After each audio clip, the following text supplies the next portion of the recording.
रवि, मेरा सबसे पहले तो सवाल आपसे यही है कि आप यूपी में प्रतापगढ़ में पैदा हुए, उसके बाद आपका सफ़र कैसा रहा? आप दिल्ली और मुंबई तक कैसे पहुंचे, वो हमारे दर्शकों को बताइए। बहुत गर्मी थी ट्रेन में, बहुत।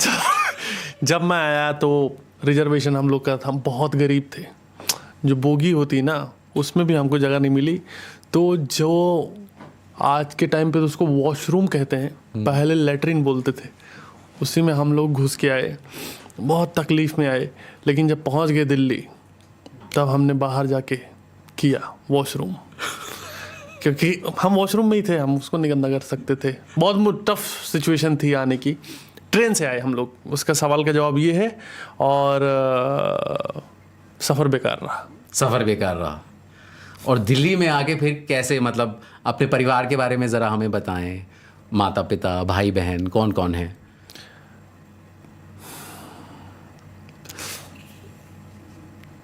माँ बाप तो मेरे बढ़िया हैं।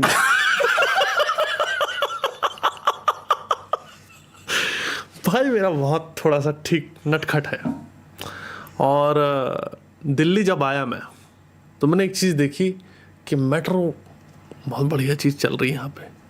दरवाजे अपने आप बंद हो रहे हैं। जो आदमी रिक्शा पे कभी नहीं बैठा हो, मेट्रो पे भी आसानी से नहीं बैठ सकता था, क्योंकि मुझे बाद में पता चला कि टिकट वगैरह लेनी पड़ती।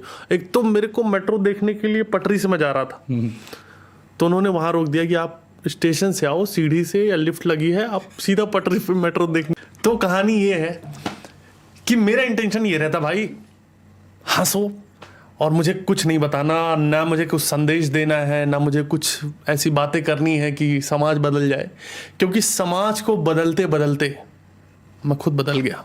कोई ऐसा स्पेस है रवि गुप्ता के लिए जहां वो पूरी तरह से खुद अपने आप के जो एक्सप्रेशंस हैं या खुद बात कर सकते हैं, चाहे वो आप परिवार के साथ हो या कोई ऐसा स्पेशल दोस्त हो जिसके साथ आप बात करके जो रवि गुप्ता है वो बाहर आए? वो शख्स या वो जगह कौन सी है? मैंने ये जो मैं आपके साथ बैठा हूँ, आज ही मैंने अपने आप को एक्सप्लोर किया है और मैं खुल के आपके सामने आया हूँ, यही मैं हूँ। This is my personality, a true gentleman, like that. And that's the meaning of the infrastructure of the definition. That's it. That's all.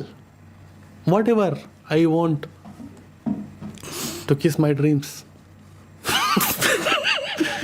भाई यही है। It's up to the person कि अगर वो व्यक्ति है जो मुंह बना के घूम रहा है जी, तो मैं नहीं ही बैठूंगा उसके साथ। भाई चिल करो, खुश रहो, बस कहानी ये है। नशे करके खुश मत रहो। मेरे माँ बाप को बहुत समझाया हूँ कि मेरा जेब खाली क्यों रहता हमेशा, वो मेरा पुड़िया रख लेते हैं अपने पास हमेशा। अब मैं क्या पूरा जंगल में मेहनत किया इतना दिन, और मैं वहाँ से कसूरी मेथी लेके आया हूँ, वो दाल में डालने के लिए है। वो दाल में वैसे भी कसूरी मेथी डालनी भी नहीं चाहिए, शाही पनीर में डालनी चाहिए। कसूरी मेथी की बात करूंगा, आपके रील्स में कसूरी मेथी का जिक्र बड़ा होता है। आप जहां भी जाते हैं पहले तो भाग यहाँ से, ऊपर से कसूरी मेथी। अभी आप लद्दाख भी पहले दिन से लगा।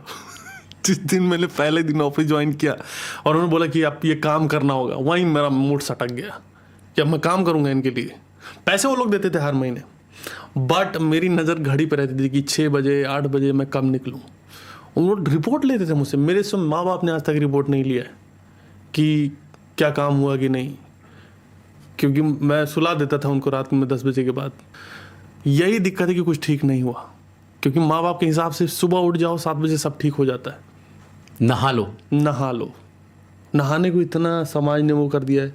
पानी पता है कहाँ पानी कहाँ चला जा रहा है? अब बताओ, जिससे सब्जी बननी थी उससे मेरा शरीर धुल रहा है। मैं तो यही वो सारा पानी निकाल के मैं देता कि सब्जी बनाऊं, चावल भिगो दो उसी में। पता नहीं चलता था उन लोगों को, पर यूज़ करता था मैं। जल ही जीवन है, जीवन में बचाता हूँ।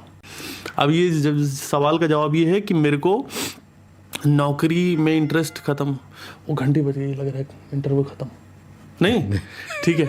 तो मेरे को मतलब लगने लगा था कि ना ये लोग काम के बदले पैसा ही दे पाएंगे, पर मुझे चाहिए था कुछ और। पार्टी, नाच गाना ये सब नहीं करवा रहे थे। दे आर लाइक जस्ट कि ख़त्म हो गया सैलरी ले जाओ, ख़त्म हो गया सैलरी ले जाओ। और इतने बदतमीज़, बोल रहे हैं कि आपको इतनी सैलरी कैश इन हैंड मिलेगी और अकाउंट में भेज दे रहे हैं। मैं खाली हाथ ही जा रहा हूँ, मैं झोला लेके आ रहा हूँ हर महीने, लेकिन वो कैश इन हैंड बोल के अकाउंट में भेज दिया कि लो भाई तुम्हारे 30,000 तुमको मिल गए। That's why live it now, do it whatever. अच्छा, जब आपने सोचा, जब घर वालों को आपने बताया कि आप नौकरी छोड़ना चाहते हैं और आप कुछ अपना काम करना चाहते हैं, तो घर वालों का रिएक्शन क्या था और कितने सपोर्टिव थे? मैं घर वालों का रिएक्शन लेने के लिए कि क्या होगा, मैंने उनको बोल दिया कि मैं नौकरी छोड़ दिया हूँ। मैंने नौकरी छोड़ी नहीं थी, सिर्फ रिएक्शन लेने के लिए। और जब वो मेरे ऊपर भड़क गए बहुत ज़्यादा कि नौकरी तुमने क्यों छोड़ दी, और मैंने एक टाइम पे मैंने उनको कन्विंस किया कि मैं लाइफ में अच्छा कुछ करूँगा, मेरे पर ट्रस्ट रखो, और उनको कन्विंस कर दिया कि हाँ इसने नौकरी छोड़ के सही किया है।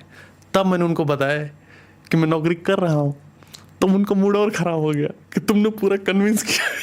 मैं लगा कि लड़का मेरा बहुत अच्छा करेगा ये चीज़, क्योंकि बचपन में वो मुझे बहुत डांटते थे, मेरे को डिसअपॉइंट करते थे। मैंने वो बदला इस तरह से लिया कि पूरा ब्रेन में घुस गया उनके कि मैंने नौकरी छोड़ दी है। गुस्सा हो गए, फिर उनको समझाया कि नहीं नहीं इसमें बहुत पैसा है। वो कन्विंस हो गए बहुत पैसा है, लड़का सही रास्ते पे जाए। फिर मतलब मैंने नौकरी छोड़ी ही नहीं। ये एक बात कही कि बस्सी को जो स्टैंड अप फ्रेटर्निटी है उन्होंने बिल्कुल तरह अलग थलग कर दिया। क्या ये बात सही है? क्योंकि बस्सी अपने पास बैठने नहीं देता किसी को। मैं कैसे बात करूं उससे? वो बिजनेस क्लास में चलता है, मेरे को लैट्रिन के पास वाला मिलता है, मैं क्या बात करूं? मेरा अपना ईगो है एक, मैं क्यों बात करूं उससे? उसके पास 4 लोग हैं जो साथ में चल रहे हैं, मेरे 4 लोग हैं जो ढकेल के भेज रहे हैं आगे कि आगे चल रहे हैं। मेरा अपना ईगो है, सेल्फ रिस्पेक्ट है, मैं नहीं बात करता हूँ, मैं मुंह नहीं लगता, लगाने नहीं देता वो। नहीं बस बहुत अच्छा लड़का है। अच्छा, बाल वाल बड़े एकदम है उसके। मैं समझ गया।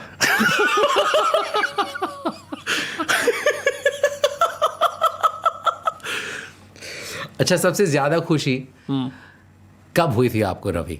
मतलब एक इंसान जब पहली गाड़ी खरीदता है या पहला घर खरीदता है या कुछ अपने पैसों की कमाई, ऑफ कोर्स हमने बहुत छोटी छोटी खुशियां आती हैं, बट बड़ी खुशी कब आई आपकी ज़िंदगी में कि आपको लगा कि मैंने अब पूरी दुनिया पाली है? ऐसा कब लगा आपको? मैंने जब दिल्ली में घर लिया, मुझे बहुत अच्छा लगा कि मैं कुछ कर रहा हूँ, कुछ किया मैंने। 2-3 साल के अंदर ही मैंने घर ले लिया था, क्योंकि गांव में जो माँ बाप की प्रॉपर्टी थी वो बेचवा दी मैंने, उनको वहाँ से बाहर निकाला। और मैं अभी भी बीच बीच में उनको बैलेंस। देखिए, मैं एक चीज़ आपको बताना चाहता हूँ कि आप जैसे ही आत्मनिर्भर बनो, सबसे पहले पावर ऑफ पोजीशन माँ बाप से हथिया लो, क्योंकि वो माँ बाप हैं आपके, उन्होंने पैदा किया है, वो हमेशा इस उसमें रहेंगे कि जो है कि हमने पैदा किया है तुम्हें, हमने पाला है, पोसा है। हो गया भाई, अब तुम बुढ़े हो गए, हम जवान हो गए, अब तुम्हारा राज खत्म हो चुका है। लॉकडाउन होता था तो मैंने दिल्ली में घर ले लिया। सब मुझे बहुत अच्छा लगता था जब घर में सब लोग बैठे हुए हैं। 3 BHK घर था और 4 लोग रहते थे, सब लोग बैठे हुए हैं, सब बातचीत चली, खाना वाना खा रहे हैं। फिर मैं अचानक बोल देता था कि जब सब लोग इस रूम में आ जा रहे हैं तो बाकी रूम किराए पे क्यों ना चढ़ा दें। हालत ख़राब, मुझे अच्छा लगा, मुझे खुशी मिलती थी उस चीज़ में कि उनकी हालत ख़राब हो गई। अब वो नहीं बोल सकते कि हमने तुम्हें पैदा किया, वो पुरानी बात है। नया आप देखो क्या खाना है बताओ, मैं दिलाऊंगा, लाइक दैट। आपके रील्स में हमेशा हम देखते हैं कि आप डॉग्स को, कैट्स को अपने रील्स में फीचर करते हैं, तो आपको पेट्स पसंद हैं? आपके पास कोई पेट्स हैं या नहीं? पेट्स इज लाइक, उनको पेट करना पसंद है मुझे, उनका नाम इसीलिए पेट है।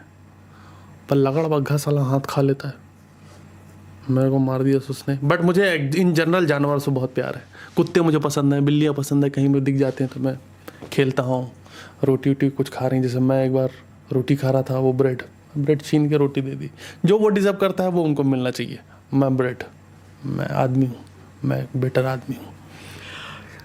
कोई भी जो स्टैंड अप कॉमेडी करना चाहता है, एक कॉमेडियन बनना चाहता है या अपने ह्यूमर का इस्तेमाल करना चाहता है, उसके लिए आपकी क्या एडवाइस रहेगी? तो कॉमेडी जो करना चाहते हैं वो वही सवाल, ये मैं बहुत बार बोल चुका हूँ कि भाई क्यों करना चाहते हो। मुझे हंसाना अच्छा लगता तो मैंने स्टैंड अप करना शुरू कर दिया। मेरे दिमाग में पहले ये नहीं था कि पैसा बाद में आता है। जी। मतलब 8 साल किया मैं उसमें, 8 साल में मैंने 6 साल तो ऐसे ही गुजारे हैं जिसमें 1 रुपया नहीं कमा रहा था मैं, 2 साल में वायरल हुआ तो वो चीज़ें हैं। पर मुझे मेरा प्रेम था कॉमेडी को लेके, तो मतलब 12 टिकट भी किए, तो दिल्ली से जा रहा हूँ मैं जयपुर शो करने के लिए, तो वो वाला था कि मुझे हंसाना है, लोगों को पसंद आ रहा है। तो अगर वो उस लेवल का डेडिकेशन है या नहीं भी है, अगर आपको हंसाना इन जनरल अच्छा लगता है आप करो, पैसे शायद आ जाएंगे, पर दिमाग में ये है कि पैसे कमाना है तो फिर बैंक लूटना।